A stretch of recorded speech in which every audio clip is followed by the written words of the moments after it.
Hello, I'm FPX and welcome back to episode 412 of the Minecraft Bedrock Update Adventures Let's Play. This is the Let's Play where I give you a weekly update as to what's going on in the survival world and indeed life in general. But today, I wanted to start with something really strange which I ran across because I noticed how inside this villager house, I found a villager who's managed to evade zombies perfectly by literally the skin off his, I guess the skin of his teeth isn't literally, but I found something very strange and I wanted to show it to you while I talk about the fact that 412 episodes is a pretty big milestone, right? And rather than talking about like, wow, that's so many episodes, like we've done a few times in the past, I wanted to talk about something else instead that I've learned over those episodes, which is my interactions with YouTubers. Because you might say, Toycat, you've done 412 episodes of this Let's Play where you play by yourself, why don't you have like a collaborative Let's Play? Or you might say, Toycat, man, you've been playing the same world for so long, there must have been some weird lessons along the way. So today I wanted to teach you both things at the same time, but before any of that, I'm going to stop the rain because I don't want to deal with this. Also, I probably should let the villager go free. Like, I was considering leaving this there forever, but I guess eventually either the zombies will die or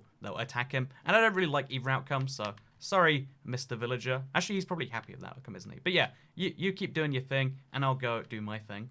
In case you're curious, my thing means going and getting a bunch of torches, which is useful for the desert, as well as getting some iron so I can make some shears, because one of the lessons I wanted to kind of raise in today's video is something that I'm going to be doing anyway, and I know people are going to ask a bunch of, questions about, so why not preempt those questions and instead make it advice, which I guess is how all advice works, right? Something that people are going to have questions about, but instead, you give it out as kind of its standalone thing. But yeah, what I'm going to be doing is, you might have noticed how in my desert, I've destroyed all of the sand, but I've left some sand, which suspiciously always has these dead bushes above it, or they might be called something else in the desert. They always have these dead bushes, or it's like called a fern or something, but they often have these dead bushes above them. Why have I left these dead bushes around? And the simple answer is because I want to collect the dead bushes, and I want to use them for something later. And you might say, that is insane, Toycat. Dead bushes are something that are so useless, why would you go so far out of your way? Like, it'd be so easy, like if I didn't remove the dead bush, to just remove the sand without it. Like, why have I made the desert uglier? Why have I slowed down my project just to collect dead bushes of all things? And there's kind of two parts of this. The first one is just like, well, I mean, any resource in Minecraft shouldn't generally go to waste. Like, it seems silly if you're going to be collecting a bunch of sand anyway, not to collect the coal ore that you saw at the surface, or not to collect the cacti that went anyway. Like, because again, to destroy a desert, you need to destroy what's going to inevitably end up being cacti. Why not collect the cacti? Why throw it on the ground or do some, like, you might as well get some value out of it because you're collecting it anyway. That's always a thing I've always thought in Minecraft, because if you have a long-term world, this world is almost 7 years old now, but if you have a long-term world, it just kind of makes sense to me that, like, yeah, at some point, you're going to want to use every resource. You might not think, what do I have use for cacti right now, especially of a huge farm like that, but it seems silly not to collect it if it's easy and along the way to something else anyway. So that's my first part of it, but the way more important thing than just like, hey, collect dead bushes because who knows when you'll need them, because let's be honest, most people have never needed dead bushes. The one time you do generally get use from dead bushes is because you see to yourself, you think to yourself like, oh yeah, I can break these and I'll get some sticks. Because fun fact, I'll show you this using one of my very few limited dead bushes, but I can break a dead bush and you get sticks from it, and those sticks can be used to make some torches, once I get some coal at least. So yeah, basically you might be able to say like, okay, well if they're useful for sticks now, why ever store them up themselves later? But here's the big thing about dead bushes that a lot of people forget. Also, there's a desert over here. I'm gonna collect the dead bushes from that too, just to get this, like kind of double up on this one. But the reason that I recommend collecting dead bushes rather than breaking them, because sticks are useful now, but dead bushes are useful at some unknown point in the future, because dead bushes are one of the few items in Minecraft which are entirely non-renewable. They generate once in the world, they spawn into the world, and then there's no other way to collect them. If you break a dead bush to make sticks, you have broken something which is super rare and super limited. I mean, in mesa biomes, they're somewhat common, but outside of mesa biomes and outside of these somewhat rare spawns in desert, like, have you seen how few of them there are in this huge desert? Outside of those spawns, you cannot ever find them again. I'll admit also in desert villages now as of like 1.14, but yeah, for the most part, there are very few ways to get these dead bushes, and even though therefore they have very little use, the very high rarity means that if you ever do want to use them, it's going to be important. And even if you think to yourself, okay, I'm going to work out, am I ever going to need dead bushes? No. And even if you know, you're never going to change your mind, which I think people who think they're never going to change their mind are insane. Like, I genuinely don't know, what I'll change my mind on, because, I'll change my mind about what I'm willing to change my mind about. It's just a fact in my opinion. But even if you are the sort of person who can make definitive, guaranteed statements about your future, oh look, there's the the Nether Fortress thing. Actually, we'll walk over towards there because it looks like there's a continuous desert bringing me all the way from my original desert over to that, and that can help you understand the link between them. But yeah, even if you're the sort of person who can guarantee statements about your future, which I think is crazy, but like I guess it's probably nice for you if that's a thing you can do. Here's the crazy thing about Minecraft: it updates frequently, right? And we know for a fact that lots of items that previously had no use often end up with uses. Rather than just adding more and more items to Minecraft, a lot of the time what they try to do is also add new items, new uses to existing items. And you might say, yeah, that makes sense for like sand, or it makes sense for like nether brick, which both have gotten uses, new uses recently. But what about dead bushes? But here's the thing: dead bushes have twice in the last 5 years gotten new uses, and admittedly, they're not very useful uses. Like, so you can now, the stick thing, that is recent. Dead bushes used to be a thing that existed, and then they didn't exist when you broke them. It was literally a thing you could use for very lame, very sad-looking decoration, and then things you couldn't do.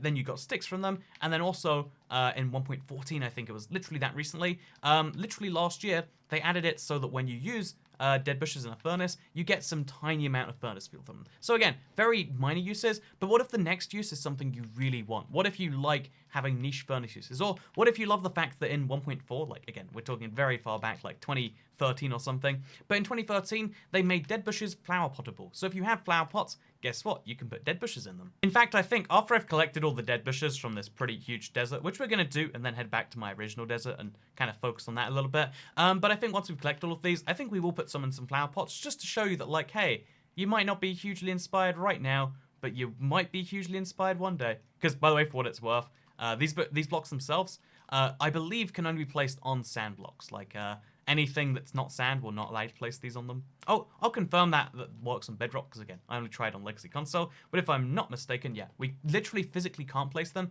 anywhere but the desert itself. So we've got these super niche, super rare blocks, but you can put them in flower pots anywhere you want to. You can show off a weird version of wealth, which to me is doing the niche tasks in a game, right? Like, every single person who plays Minecraft at some point has gone to the stage where they're going to, I don't know, like make a house out of some rare material. Everyone's done a certain number of things, doing things that are off the beaten path, especially in a game like Minecraft where, it's all about creativity. To me, those are the things that are kind of fun. Even if you think to yourself you're never going to want to do something like that, collect dead bushes anyway, because who knows where it's going. That is my point right here. You don't know how the future's going to be, and if you're destroying a desert anyway, or if you're doing something adjacent to a task like this, you might as well collect up the dead bushes, because again, it's more useful to have things than to not have things. That's always been my general philosophy. Like, you might as well, at the same time as doing other things, also do this sort of stuff. Anyway, so while you look at my my big Nether Fortress, and I think we've got just over a stack, but I'll do a little bit more of this.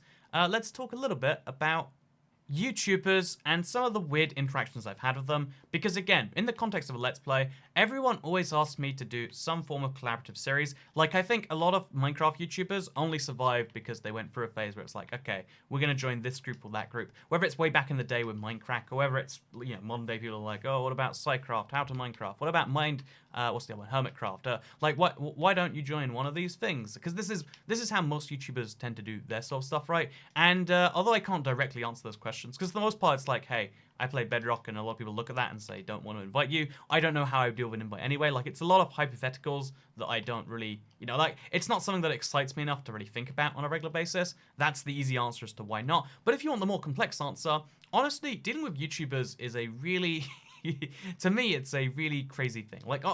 So the thing that makes someone want to be a YouTuber, maybe it's different these days, because I guess, YouTubers now more common of a thing, but the sort of thing that made people want to be YouTubers before money was in the game mostly were bizarre things. Like, there's a lot of characters on YouTube. People really enjoyed the insanity phase we went through on YouTube recently. That's not a good thing. Like, if your friend went slowly insane, you'd be like, hey, this is concerning.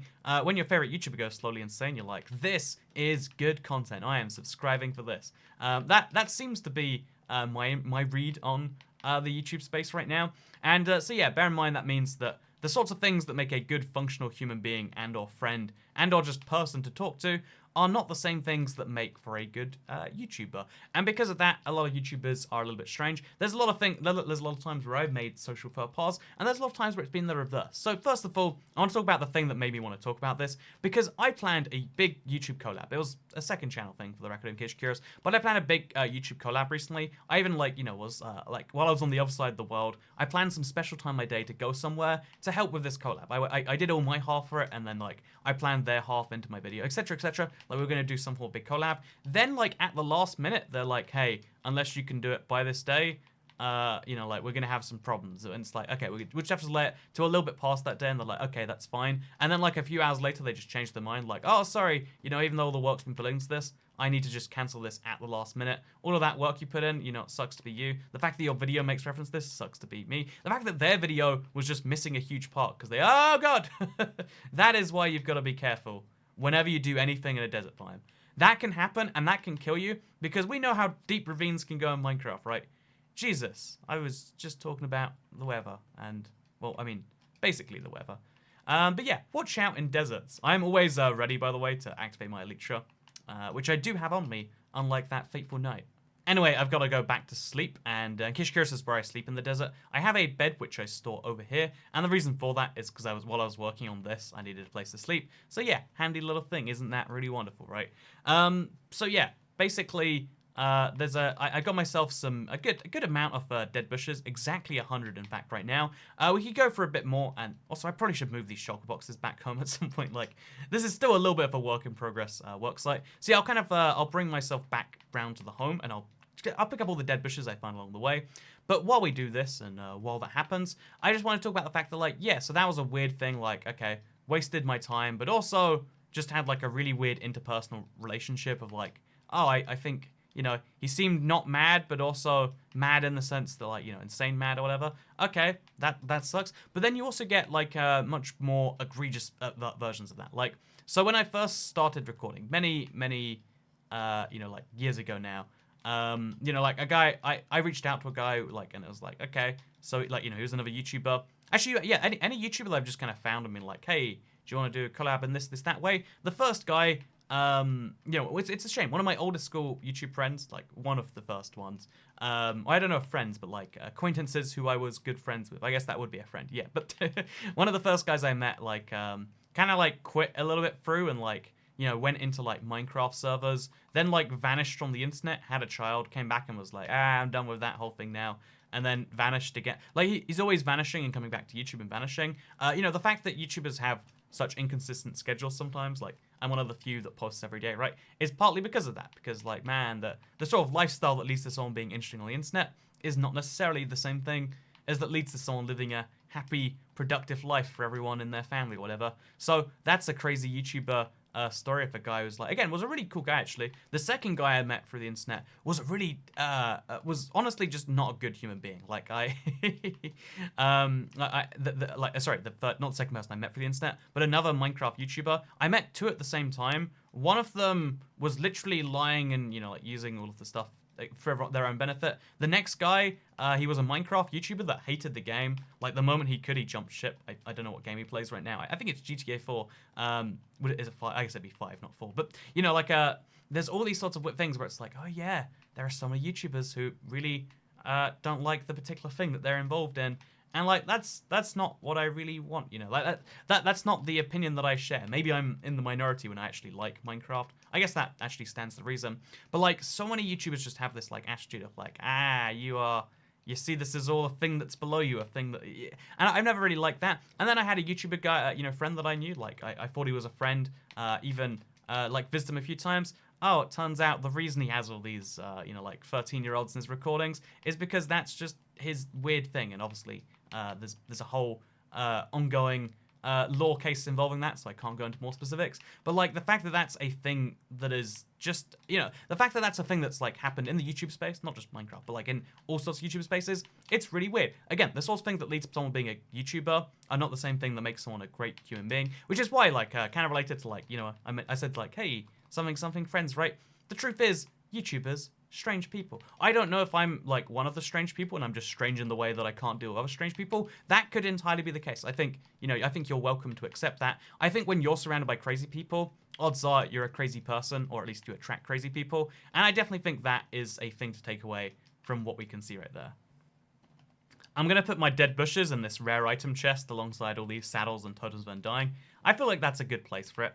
I kind of want to put like a little, like, I don't know, like pot out here saying like, hey, there is dead bushes in that chest. Because I don't know where the rest of my dead bushes have gone. I have collected a few, like a bunch actually, over my time before, but I don't know where any of them are. Also, my jungle villager is still over here. That's kind of interesting. But yeah, what we're going to do now is we're going to go ahead and find some pots, actually. Because I want to just get straight into the desert thing, which is going to be the big part of today's video, as you might have guessed already, based on the fact that I said it. I guess I wouldn't be guessing, because I have said it. As you might have inferred already, there's going to be a lot of desert work. But first, I need to go find me some bricks and some flower parts. By the way, it gets really laggy when I go over here. I'm working on seeing how many cows I can get before my Xbox gives up, which is a really bad idea for your Let's Play world. I am making slow backups as I go along. But yeah, we have 200 cows, if I'm not mistaken, in this area right now. And it kind of hurts to look at, to be polite. But yeah, let's go find some pots. Okay, I have surprisingly few bricks in my world. It took me a long time to find those. But we have some flower pots, so now I can place one. I was going to place it on the chest, but that's a bad idea. Next to the chest, and then I guess outside the front door. Yeah, you know what, those seem like good places for dead bushes. So yeah, this super rare item that you might get rid of without even realizing, if you remove the surface layer, can be used to have these nice little decorations any way you want. Or, realistically, again, I think the actual value is in waiting till they're worth something, or until one day you have a great idea. What if you want to terraform your end into a desert, and you want to make it convincing? You're going to need some dead bushes, and you're going to regret having destroyed them all if for some reason you're destroying your entire desert. Which, by the way, always got to mention this because there's always someone new. I know you've heard this 15 times before if you know this world, but the reason I'm destroying this whole desert is because it's not a real desert. It's a lying desert. It looks like a desert because it was filled with sand. I guess it doesn't look like a desert anymore, but it's not really a desert. The game lied to me, and because the game lied to me, I'm going to lie to the game. Or more realistically, I'm going to destroy the game. And I'm going to tear down this this desert using my shovel, using the torches, which I now have a decent number of. And yeah, I love the effect of having all the torches left over here. So yeah, it's a lit up biome at all time, and also it's a lit biome in the other sense of the word lit. Yeah, I'm funny, I'm hilarious, I know. I'm glad you appreciate me. Like, look at this. That is just satisfying, objectively speaking. If you disagree, then you're incorrect. That's not a valid opinion. You're not allowed to disagree, is what I'm saying. That's how objectively good it feels. Anyway, so we've got to destroy the rest of this desert. You might have seen me doing a little bit more in Q&A Saturday, but I think today is the day we finally finish it. And actually, I know this might take some serious time, but that's not going to stop me. I think the rain's going to stop me before the fact that it's some serious time.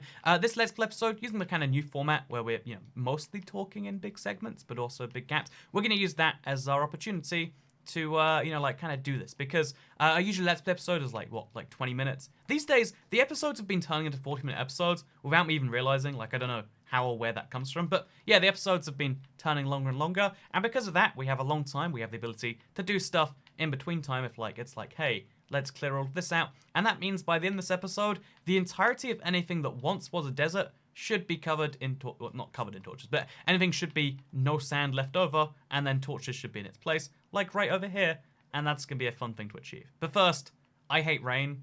Do you hate rain? Honestly, leave me a comment down below if you don't hate rain, because I don't believe you. Now I know where all the liars are. Wow, you should be a YouTuber. You've got a really good, habit for that sort of thing. But yeah, no, more seriously, let's head out, and let's do that. My literally didn't work for some reason, but let's come back in the day. Oh wow, look, it's magically daytime. That's not video editing and cutting out the gaps, that's magic. But no, yeah, I honestly, this is something that actually I haven't probably responded to since the first time I did it. The Let's Plays, the whole, goal at one point was just like, hey, it's 20 minutes, uncut, unformed. And I definitely want to make sure there's very long segments here, because people like that. People, long form content, even though it doesn't do so well with YouTube's algorithm, it's harder to push. It is something a lot of people love having there, so they can have something that they can, use as a podcast. Or even if you just want to, have something that you sit down and, probably, engage with in that way. A lot of people love the long form content, and it's kind of the balance between that and making something that's, easy to find for your first episode. Because let's be honest, 412 episodes in, I'm going to keep mentioning that because this is one of the few times where I know I've got the episode number right. But 412 episodes in, it's like, yeah, of course, it's going to be hard for a newcomer to get on board. And it makes it even more hard when it's such an unfriendly format. Like, at least, again, for new people. So that's why I kind of like the balance between like, okay, we're going to make it friendly in the sense that, the format's going to have some shortcuts and like normal survival. It's kind of like my survival project videos, but then it's also got the long form things that we can talk about. The important things like, hey, aren't YouTubers a little bit crazy? Hey, you ever think about the fact that like I think last week we went into a big rant about like people should worry about not being alone in terms of like like not having a partner when you grow up. Although maybe that's a separate fear you could have, like dying alone in that way. But I was like, really dying alone in terms of friends seems like a more common issue because of how much harder it is to make friends as you grow older, because you have fewer opportunities where you're forced to be with people, and also because of the fact that you're less likely to bond with someone. Like when you're both 10-year-olds, you have everything in common all the time. Like you just have to meet the social graces or whatever. Whereas when you're 27, you've got so much like baggage built into you. Again, kind of like how relationships, I think they get harder as you age in terms of easier in terms of what you want, harder in terms of what you want. Like being flexible is a useful characteristic in a relationship. But yeah, so I think it's crazy that kind of changes as you grow older, not only in terms of relationships, but also in terms of friends. But yeah, to leave the friends topic behind, or actually, let's double down on the friends topic. I want to talk about friends because I had a pretty good, I had a trip recently where I was gonna be like, oh yeah, we're gonna go into London, we're gonna just hang out at like a particular place. I think it was like a Japanese like drinks place. And I was like, oh yeah, it was gonna be a fun thing we're gonna do. And then at the last minute, two of my friends are like, I can't do that day. And it's like, oh, so like this whole trip that was gonna be happening, it's gonna fall apart. But then I kind of made it happen regardless with like some slightly further out friends. And I made me realize something kind of big and cool about. Oh god, that just happened. That just happened. Holy god, and 4 of them too. That is such a rare thing. So I'm gonna die if I'm not careful about this. But seeing 4 skeleton horse spawns at once is insane. I need to make sure they don't actually kill each other's horses. So we're just going to go in here, one hit kill all of them. If you don't know, I've got a Smite 5 sword. I can basically do that. And now I have 4 skeleton horses, which don't despawn on Bedrock, if I'm not mistaken, by default at least. That is, I guess it was thunderstorming earlier. So I guess, here's the one benefit. The one cool thing that's ever come from this desert not being a desert, and therefore rain and thunderstorms happening here, is I just got 4 skeleton horses. Do you have 4 skeleton horses? You don't, because that's too many almost. So we're going to try and find the best of the skeleton horses. This one's got a crazy high jump, so I like this one. This one doesn't have a high jump. Doesn't go real fast, but I think my world's slightly laggy. Again, all those cows are actually affecting the speed of all the mobs, if I'm not mistaken. So this is I think all the horses are a little bit slow, but I want the high jumping horse, and we'll come back to the rest. Like we'll put this guy to good use somewhere. Actually, again, this is a very off-topic episode, but that's some of the beauty in Minecraft. Like sticking to one thing, it's important to be able to do, but also the ability to not stick to one thing will lead you some good places. And today's good place is leading a skeleton horse all the way across the world to my stable. So I'll show you the journey, and then we'll probably do it a couple times, get a second horse over here. But you don't need to see that. What you do need to see, though, is the fact that, yeah, friendship's a really interesting thing because, like, not only does, like, the way it kind of can naturally happen change as you... Oh, we can actually just jump straight up. That's handy. Not only does the way it naturally happens kind of change as you grow older, but I also think, like, the kind of benefit of it changes a lot, too. Like, I would say I'm really fortunate that at this point in my life, I do have a group of good friends. A lot of people kind of took from the last video that, like, either, 1, I'm soliciting dating, or, like, 2, I have no friends. And, again, it's fine. You can think what you want. Like, I allow you to think that I have no friends, and I'm trying to date as a way to find friends, because I'm like that one person who thinks that Tinder's a great way to find friends. That's not me, but, you can believe that. I'm not going to stop you, because it's one of those things where if I try and convince you it's not true, it seems like it's desperately true. There are very few things in the world that are like that, but, like, there are certain facts in life, the most basic facts, that if you try to convince people they're not true, it seems like it is. If you try to say I'm really smart, you come across as super dumb. Like, I've never seen someone who's like, I'm really smart. And I'm like, wow, this smart guy talking about how smart he is. It's just one of those facts. I've never seen people talking about their size that are like, yeah, this is... It never comes across as like, wow, he's so cool that he has to brag about it. Actually, coolness is another thing. Like, also is that... Okay, it's a llama. there are certain just immutable facts that like you can't talk about, or it seems that way. Like, I'm so popular, I'm so cool, I have so many ladies who want to date me all the time. You know, it's not a thing that you can talk about without making it seem like the opposite is true. Again, I'm not saying that so many ladies want to date me, by the way. I do want to actually, you know, can we go really off topic here? I want to come back to that because like there is something really interesting on the level of like I honestly think you know, a lot of ladies like to say that I'm really smart and really cool. That was what I was going to say. I was going to combine it all together. No, yeah, it's something I don't think I actually can properly mention in a way that's interesting. But there is something very intriguing with the dating process. I'd love to share it at some point in the future. Maybe when it's actually relevant. But for now, let's stay on my main topic. Because I think there are two secret benefits of friendship that you don't realize until it's too late, maybe. One is the fact that, like, you basically increase your memory through friendship. Like, when you have a group of friends that, you know, you all know each other, you have stories that you can tell, and when you meet new people, you tell those stories. Or even sometimes you just reminisce amongst yourself. I think, honestly, as someone who has, like, really flawed memory, I think I've mentioned that so many times before, my memory is, like, really questionable in really weird areas. Like, for instance, when it comes to Bedrock features, I used to be so good remembering like most things about Minecraft, but when it comes to Bedrock, it's like, oh, I don't know. Probably if I don't know it, it's probably a Bedrock exclusive. Like people even make jokes and memes about that. But like, yeah, it's just my assumption. I don't remember a lot of facts about Bedrock. They don't hit me in the same way as before. And yeah, there's lots of facts about my life I don't remember until someone's like, hey, what about that? Like, didn't you, what about this person, that person? It's like, oh yeah. I've remembered so many cool stories because someone's mentioned it and I've been like, oh, that is a story about me that I should know more about, really. But thank you for letting me know. And it sounds weird when you say it like that. Like, wait, there are stories about yourself that you don't know?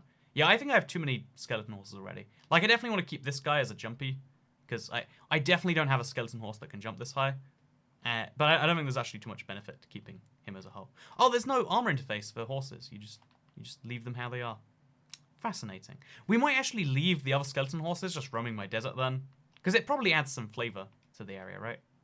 But yeah, maybe you find it concerning, but I think I've, like, it's taken me a long time until, like, maybe, like, a year ago, till I reached the point where I actually feel like I have friends that actually respect and like me as a person. And that sounds like such an absurd thing. Maybe that's something everyone else takes for granted, but, like, as both a paranoid, suspicious, and also, again, maybe not very likable person, I have this huge trouble where, like, there's a lot of friends you have that only want to be around you because you fill the space of a person. Like, oh, we need a person, and you're better than the alternative.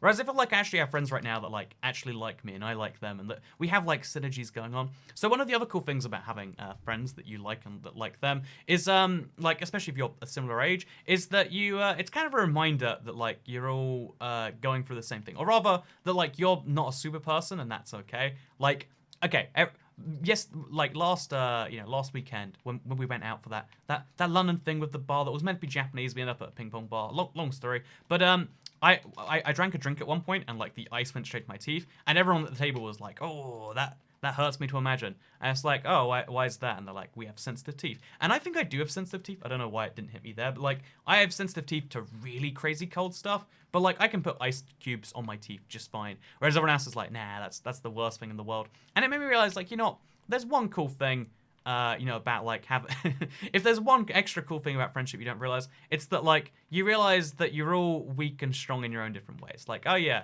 you know, even though I feel, you know, sometimes I feel like, man, I'm like it's crazy, I'm like 24, look how old I am. But then it's like, oh yeah, these people are so old, they can't even drink iced drinks without hurting their teeth anymore. Isn't that kind of crazy? And yeah, that's a really stupid thing to take away from that. But it's something that I do find interesting anyway. So yeah, while we mine some more of our desert, and while you ponder the fact that friends are great because they remind you that, you know, you might be weak and dying, but they're weak and dying faster, or something like that. Although, that's something you can totally take from it. Something else I've been thinking about this week is, you know, let's just say, you don't meant to say the H word in the video, but I think about Hitler, right? Because since, you know, like a lot of people are talking politics in Minecraft, which is absurd, like, you know, I made one fun joke video, and I get just so many comments, and I can't stop myself from reading them. I want to. It's, like, probably unhealthy for me, but I read a bunch of comments that are like, well, this, that. Here are my political opinions, and they're very well formed because I'm deciding to type them in a Minecraft comment section. But, yeah, I get a lot of, like, political opinions, and one of the things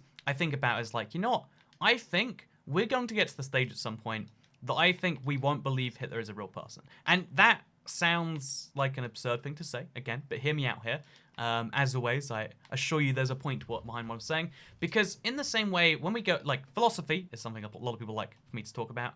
But the most interesting thing about philosophy to me, or one of the most interesting things, is that one of the key guys inside of it, if I'm not mistaken, it is literally Socrates himself. There is some doubt as to whether he's real. It's not necessarily serious doubt. I speak to my historian friend, and he's like, you know what? I don't really buy into it. But there is at least a conversation about whether Socrates himself was real. We have no real proof that he was. He's, you almost like a lot of the modern philosophical concepts come from him in some way. And isn't it fascinating that a guy who supposedly, by the way, an Enderman took a sand block and caused all of this hassle. I know it was an Enderman because I've seen them nearby. That's crazy that an Enderman can remove a key block from my farm. Pro tip, don't make your farms out of sand, I guess.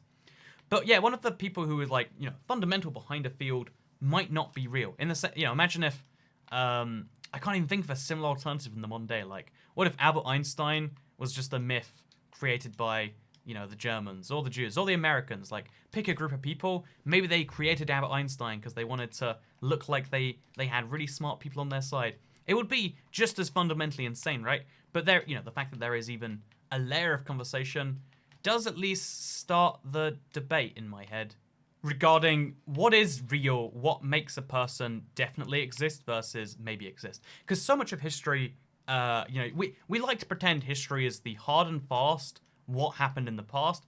But the truth is, anything older than 100 years ago, and even within the last 50 years, there's always room to change. History changes all the time. Kind of like how science isn't like a perfect thing. It's something that does, change as new evidence comes to light. New evidence can come to light to historical events, and all the time things are changing. They're usually not big things, so they don't make the news, so you don't think about them.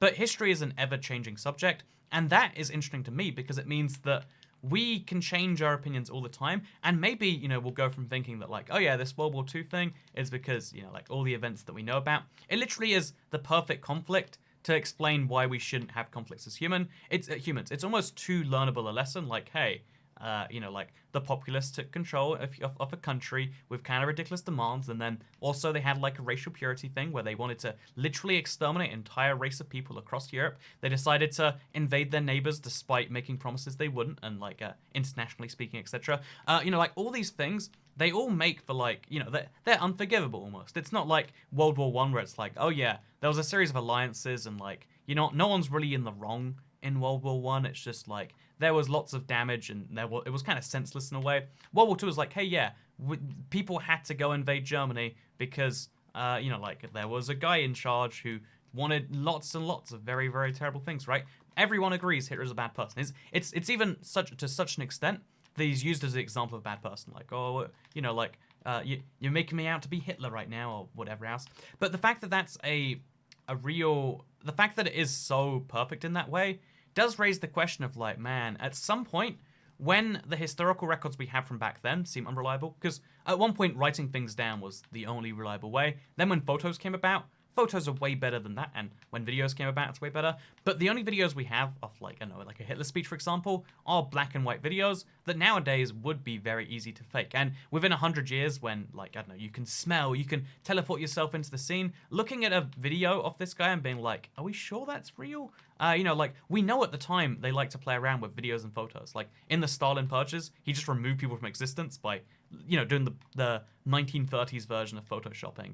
But like, yeah, like the fact that we know they altered photos and videos at the time to, like for their own purposes, how do we know they didn't just invent this Hitler figure as a way to have some, like force to rally behind, have some like definitive lessons to learn about why we shouldn't fight? It almost seems that way, right? It almost seems like we could believe, the history we're living through right now isn't guaranteed to be the history we remember, which is crazy to me to think about, because at the time, you might have thought like 100 years ago, like, oh yeah, well, now we've gotten to the stage where technology is never going to get better, and, we've got pretty good, records of everything. But there are some things that happened 100 years ago we don't really know about. And obviously there are things that happened even like in the last like 50 years we don't know about. Like, I don't know, Australia had a prime minister that went missing. I don't know if you know that, but he literally went swimming one day, never came back. Isn't that absurd? What do we know what happened? No, it's lost to history.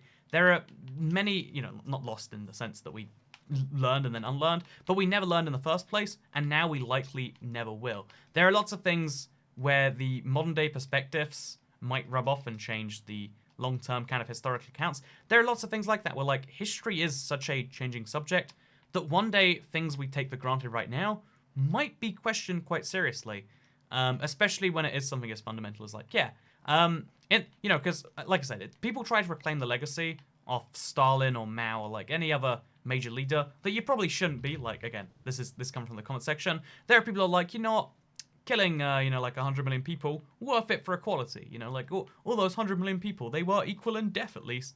Or like they were rich and therefore they deserve to die. Like there's lots of weird justifications, but the fact that there are at least people talking about the other side of the argument makes them humans. Because to be human, in my opinion, is to be controversial in some ways. Like, not everyone will like everyone. It's very, there's some famous quote, I think it's probably FDR, that's like, you can satisfy some of the people some of the time, and all of the people some of the time, and some of the people all the time, but not all of the people all the time. I think I got that right.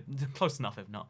But, it's a fact that, like, you can't make everyone like you. There is a fundamental part of human likability that is not, perfectly repeatable. That is not able to be, made, I guess, like, infinite, like, you can't perfect having people like you, and you can't, perfect having people hate you. There are no perfect anti-villains. Like, even serial killers, there are big fans of them out there. Like, Jack the Ripper, there are some people who are like, oh, what a cool guy. When there is a giant, like, mass shooting event, there are some number of people, they're usually called copycat shooters, who see the news events and are like, oh, look how famous he's getting. I want to do that too. What a cool guy. And it's awful that people think that, but there is some debate, for the most part, like, on all these sorts of people eventually. Any major leader, I guess, is always going to be divisive. But the fact that there are some leaders that literally everyone just hates, like even within, like, neo-Nazi movements, people who are modern day Nazis, they're like, either he went, he didn't go far enough, or like he, definitely, like, he did some bad things along the way. Like, why did he build roads? Or, there's some huge debate with everyone about most people, but not about Hitler, where it's just like literally objectively bad. And I wonder if one day that'll lead to us forgetting a thing. I wonder if when you make someone objectively bad, which again I think is literally true. I've never met Hitler, but I'm sure he's not a very great person to get along with. But I worry sometimes that when we demonize someone too much, you actually almost make them like you either make them not a person. When you demonize someone, you make them into someone who isn't real. This is incidentally why I think a lot of people, like when you get into an argument with someone, it's important to, like, I don't know, speak to that person at some point. Because if you instead just, like, you see a thing that's happened and then you build up a version of them in your head, the version of someone you're going to build up in your head is always going to be cartoonishly bad. Humans are really bad at storing the ups and the downs, the character flaws and the character greats of another person. Like, it's really hard for you to know what makes the person who is rude to you on the way to work, kind of a good person. Like, oh yeah, he's supporting his family, and he was in a real rush this morning because he literally hasn't slept for 3 days. When it's you hear that story and you're like, yeah, I'm saving my family, I'm such a great person. But to anyone else, when someone just bumps into you, that's the only thing they've done to you. That's the only thing you remember. And yeah, I think it's really important that people remember that people have depth. Even though you instinctively don't know that people have depth, they do. This is actually an important part of friendship. It kind of goes back to what I was saying, where, like, yeah, if you just assume your friends are good because they choose to hang around with you, or they're bad because, I don't know, they did one affront to you, the truth is that your friends are complex people. I mean, assuming your friends are complex people. There are very simple people out there, but I'm assuming your friends are not amongst them. And yeah, just remember, your friends are not Hitler, and your friends are also not Hitler. That works for me. That comes close enough to the point I'm trying to prove here. The reason I'm putting all my sand in these giant chests with hoppers underneath them is because, of course, I've got to get a lot of glass to fix the end at some point. I'm kind of just putting off thinking about it because it's like such a dread of mine. But yeah, we're building up the glass supplies. It's good. The glass will rise. It'll be great. But in the meantime, we've got to collect some sand to put in there, which is why this is such a convenient time to do this. Yeah, you might have worked out that the reason I'm destroying my desert right now, like, because it's been a ongoing project forever, but the reason it's kind of coming back is because, like, yep, I need some sand because I need to make some glass, and I am trapped in a corner by this slime right here. But yeah, it's kind of coming back because of that, and I think it's a good enough reason to, like, that's the cool thing about Minecraft is that you can have lots of projects that you can kind of flip back and forth between, or maybe that's the thing I do exclusively that makes it work for me. But yeah, it's a thing that I do. Oh, I want to talk about something to do with memory, because I said how I'm not very good with, like, my memory is really strange. I don't remember a lot of things that I wish I would, is a good way to put it. I don't know what that necessarily means. I have really good memory in very specific areas, and then outside those specific areas, it's just blank. Like, I didn't remember I've watched movies and not been able to really describe the plot just after watching them, like, you know, like an hour after watching them or something. Like, a lot of people can come out of a movie and remember every scene, and I'm just like, I remember the vague points the plot was moving along. You know, maybe I'm crazy, maybe that's just me. I'm not really sure if everyone else has that, or if that's a common thing, or if that's literally that is a sign that, like, I've got some degenerative, you know, like, I guess, brain disorder or memory disorder. I'm not sure which way it is. All I am sure of, by the way, we're going to destroy all of this desert right here, and then all of that around the edges, and I think that's the end of it. But one thing I am sure of is the fact that, like, because my memory is kind of faulty sometimes, I think about what makes memory work and what makes it not work. There are so many experiences that I don't remember, and there are so many experiences I do remember, you know, for being painful or being really good, and I try to work out how do I store more memories, preferably more good memories, right? And, or like, if there's something bad, how do I avoid the memory? And one of the things I remember pretty distinctly is, like, whenever I have a flight that I know is going to be boring, let's say it's a transatlantic flight, like 7 hours, and there's no TV screen, and, like, I forgot to bring my own entertainment, it's like, this is going to suck. Or, like, I had a flight once that was overnight back from Canada. You know, I was in the process of breaking up with a girlfriend. Or, like, she was in the process of breaking up with me, if we're being entirely honest about the way that ended. But we're in the process of breaking up. It was a painful thing, and I had a, like, you know, it would have been like, I don't know, 7-8 hours overnight flight, no TV. I was in the, like, a row at the back, so the chair didn't recline. So a seat in front of me could recline into me, but I couldn't recline backwards. There were so many things wrong here. I had, like, the middle seat of this three-seater. Everything was horrendous about how this had lined up.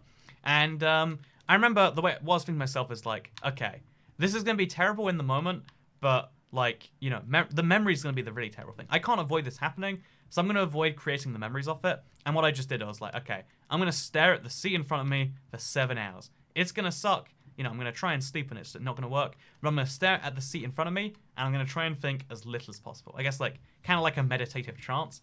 And it worked. I remember so little about that flight. It must have been seriously unpleasant. I was like in an emotionally distraught state. I don't remember any of it, though, because, again, it was a thing. I even had to, like, rush straight from the airport all the way up to a city in the north of England, is all I'll say, you know, to go, like, deal with this whole thing. And it was like, I was drained, I was tired, and I was just, like, focused on nothing. And it kind of worked. And I was thinking, like, even without even trying now, when I get on a flight with children, it's the worst thing in the world. Like, kids that kick the seat behind you, it annoys me on 2 levels. It annoys me because, you know, like, okay, this is painful, my seat's being kicked, I'm just trying to get the flight over with, and the kid's annoying it. And it annoys me because, like, if your child is kicking another person's seat, deal with it. That's the...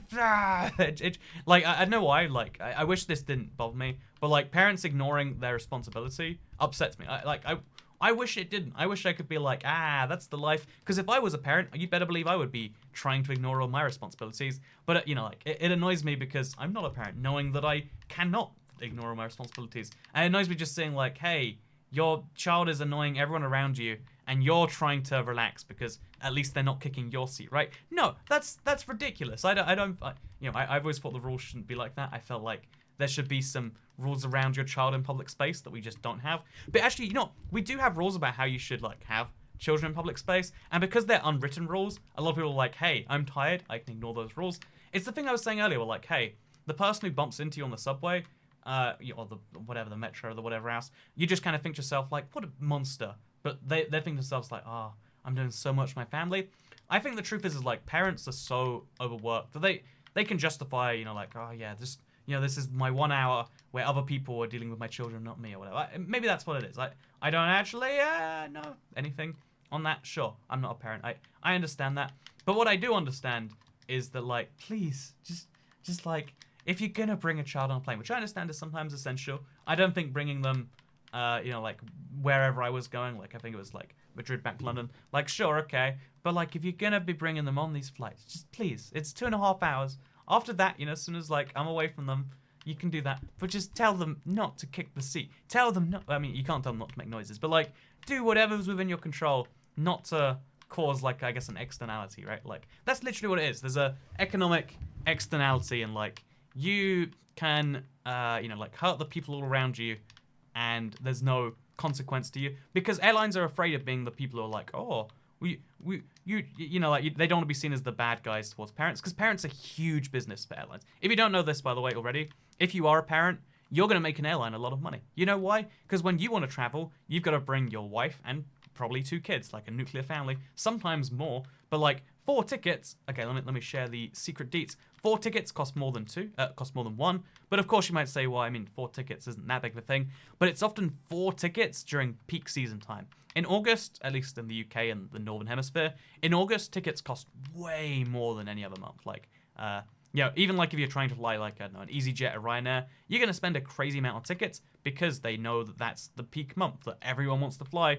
Buying 4 peak tickets, like, you know, the flight that might cost me €5 in, you know, like, I don't know, a Wednesday in November is going to cost you like 200 something or 300 something, or it can cost absurd numbers. And when you're paying for 4 of those tickets, because you have to, that's big money. So airlines literally can't be seen as, like, you know, like, parents are good customers. That's just the truth of the matter, right? Like, there's an expectation when you're a parent that you can just pay for anything, which I think is a problem that society places. But it means that we're in this situation where I had a really, really, really rough flight for 2.5 hours when I was just trying to get home, just trying to enjoy my thing. And I realized that, like, oh yeah, I forgot about that until, like, a bit afterwards, because if I do the same thing where, like, this is awful, no one's trying to fix this. You know, like, I spoke to the parents, like, someone else who was in front of me, like, was also having their kid next to me, had their seat kicked, they glared at the parents, like, none of this was doing any good job, so I just kind of zoned out, and it's like, oh yeah, I entirely forgot about it. I'm mad about it. I'm mad that that's a thing that's allowed to exist. Like, again, there should be some system in place to avoid that, but there's no system, and it's not something I'm necessarily directly mad about.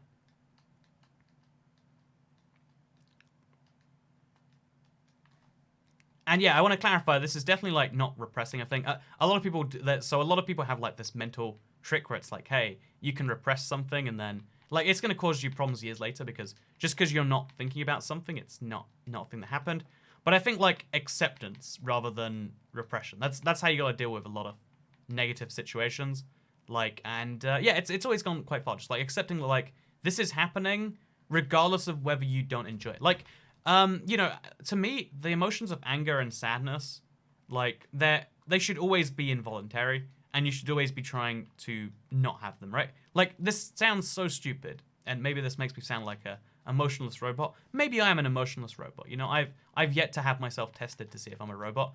But yeah, one of the things that, like, seems true to me, it should be true at least, is that you shouldn't ever want to be sad. Sometimes you actually do. Like, again, in my opinion, people think that sadness is just objectively a bad thing. It's kind of like a drug. You can kind of be like, oh yeah, I want to be more sad and more sad. And it's like, it's not a directly bad emotion necessarily. But same with anger. Like, you should never want to be angry, but it can feel good to be angry. It kind of makes the things go away. But I think the best way around it is just be like, hey, I don't want to be angry because that makes things hard for people around me. I don't want to be sad because, you know, getting yourself out of sadness is harder later down the line. And yeah, just kind of accepting that, like, this is happening. Me being sad makes this worse. Me being mad makes this worse. Me being crazy is just going to make this worse. So how about I just don't? How about that's my solution? Speaking of solutions, this is going to take me some serious time. So I'll do one of those magic cutty cut things where right now it looks like this. Wow, look at that. It's all gone now. That actually took like well over half an hour. I wasn't expecting like the thing about sand destruction is like I keep thinking like, oh wow, why haven't I just finished the rest of this? It's not too hard, right? But destroying sand takes some time. Even with the torch method, which again, I love doing this. If you haven't seen this already, it comes up in like every fifth Toycat video because you know repeating the same advice over and over again is why people subscribe to the channel because they want to hear the same things. But no, yeah, there's been a lot of it's a lot of time, and I guess that's why I never really finished it because it always looks like it's almost finished. So I'm like, oh, it'll just be another 5 minutes. Then I spend like 15 minutes, and it's like, oh, I did way less than I was expecting. So yeah, all I have to do now to properly finish this is I have to destroy this big blob right here. Like it's not actually that big of a blob. Then I have to get this corner done all the way out to the edge, and then like properly finish the edges over there. But then the entire desert is done. It's just I realize this is probably like a 45-minute thing. But, you know, I committed. I said I'd do it for this Let's Play episode. And because new format or whatever, we'll do a little bit of destruction while I talk about, I don't know, the universe. Or, like, I could talk about another bad flight. Like, I know flying's, like, a niche interest. But you want to hear about a flight where I accidentally ended up with the best seats in the plane, as best I could tell. And then, sort of, like, I was sat next to, like, some Chinese businessman who, like, he sat in the, you know, like what would I say? It's the second best seat. And then he's like, oh, but I didn't know it was the best seat at the time. And he's like, can you trade with my wife? She'd love to sit here with me. And I was like, oh yeah, I'm going to trade seats to split up with someone. And then I got to the other seat and it was way worse. And I was like, well, I feel like I got scammed there. What would you do in that situation? Would you accept that you'd just been, again, I don't know if scammed is the right word. I'm assuming because this was, again, Air China. And, you know, like if you're the sort of person who leaves China on business regularly, you probably do it more than once. So he probably knew it was the best seat, and maybe he like even assigned one of them, knowing he could get the second one by asking a stranger for it. Oh, I don't even know for sure. But what would you do in that situation? Would you feel robbed? Would you feel obliged? Would you feel okay going back and getting it? I know it's one of those questions where like being polite sometimes leads us to weird situations. It kind of, you know, it almost relates to what I was talking about with like, oh yeah, you know how one of the things I really value in someone is if they're really conscientious about their impact on the world around them. I think there are some ways we don't need to care about the world, and I think that's cool. I think not caring about the world is like a gift that we should take advantage of, make the most of when we can.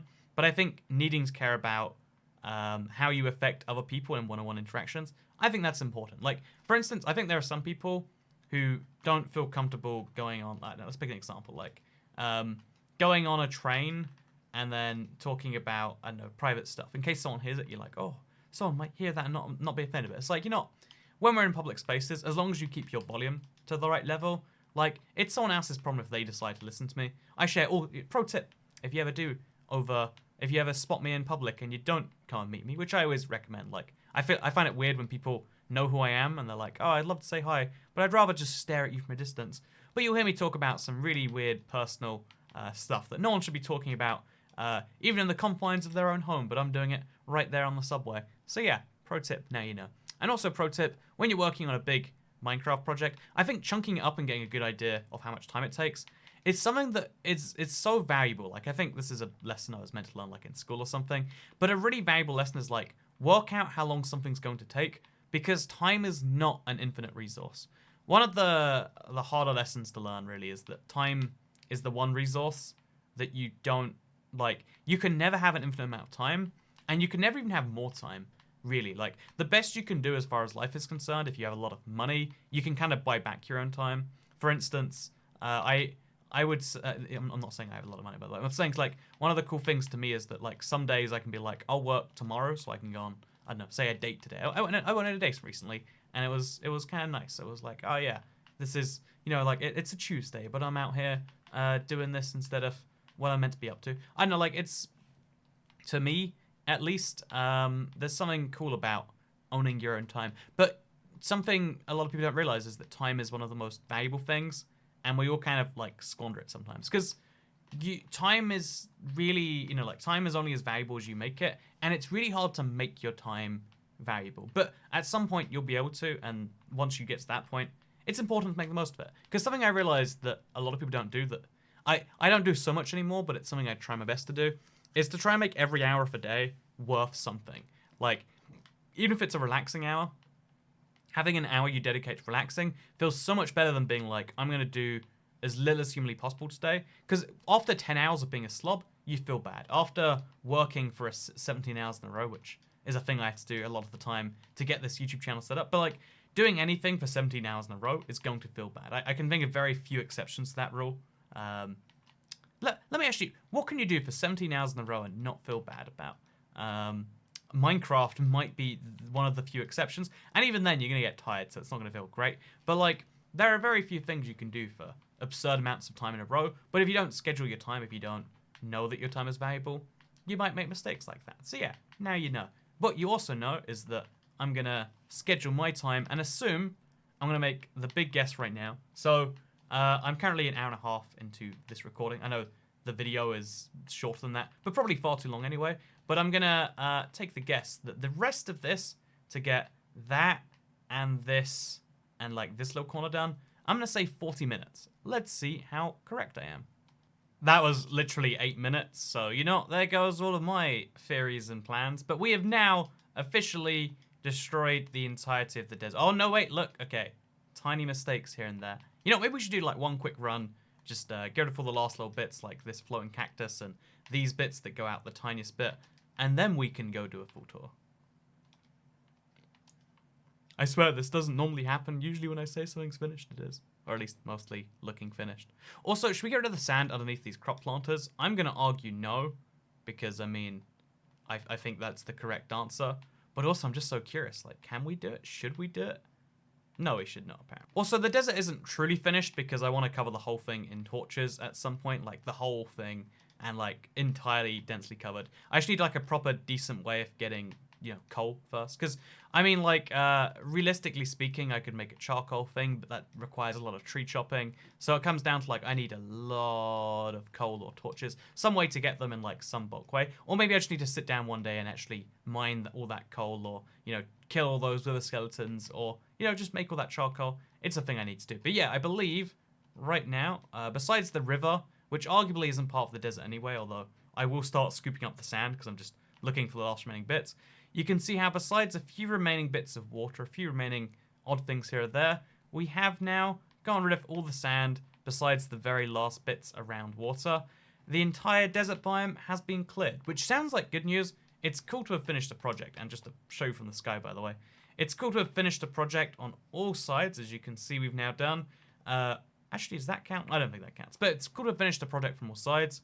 But it does raise the question now of like, oh, when we need sand, we've got to go somewhere else. Oh no, look at this. It's amateur hour over here. There was a few bits of sand in the mountain. I would argue they're more mountain than sand, but it's made from sand, and therefore we've got to remove it because it fits our criteria. But yeah, the question is now like, so we're going to cover it in torches slowly, but then we have no more access to sand. If we want sand, I've got to find a place to get it. Probably another desert biome we'll have to destroy at some point. And maybe that says something concerning about the amount of sand that we've used, that like, oh, I've literally taken an entire biome worth of sand, and even then I don't think that is necessarily enough. I think there is going to be more sand required at some point, and that does raise some questions, some very interesting questions, that we'll have to answer at some point, and that I'm looking forward to coming around to and doing. But for now, we can just say, hey, we did a thing, we finished the project. I taught you about how YouTubers are weird and how dead bushes are weird but in a good way, and how I'm weird but hopefully in between good and bad ways. Or maybe I'm perfectly normal. Maybe I'm saying what we're all thinking. I don't think that's true. I'm concerned if it is. But I hope you all enjoyed this episode of the Minecraft Xbox Updated Adventures Let's Play. If you did or like it, you can like the video and let me know, because it helps out the channel a lot, and lets us know you do enjoy the Let's Play series every single Monday. I really enjoy the kind of ups and downs we're going. But if you've been watching for a while and you have any thoughts on the kind of change in the format, the fact that it's way longer now, but I don't even know why. I literally, if I wanted these to be 20 minutes, I would, but like I just record for as long as it feels natural, and for some reason that's been 45 plus minutes recently. So I hope you all have enjoyed that, and if you haven't, then I hope you get out of here because you're ruining the good vibes, man. And yeah, no, thank you very much for watching, because I'll see you all next time. Goodbye.